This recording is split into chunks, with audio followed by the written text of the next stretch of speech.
అన్నా నమస్తే అన్నా. నమస్తే తమ్ముడు. ఫస్ట్ ఆ టేబుల్ అని క్లీన్ చేయపో. సరే అన్నా. ఎవడరా వాడు? పనోళ్ళు లేరు కదా అన్న, కొన్ని రోజుల నుంచి పని చేయడానికి మన దగ్గరకు వస్తున్నాడు అన్న.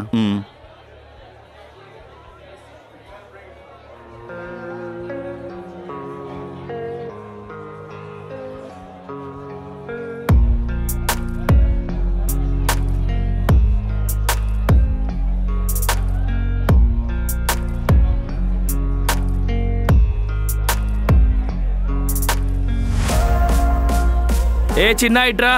అన్నా వస్తున్నా. అరే జర పల్లీలు తీసుకురా బిడ్డ. ఇప్పుడే తెస్తా సార్. చిన్న 5 ఆమ్లెట్లు కూడా. Okay sir. రేయ్ నీకు సిగరెట్ పెట్టే లెటర్ చెప్పినా ఏమైందిరా? ఇదిగోండి సార్.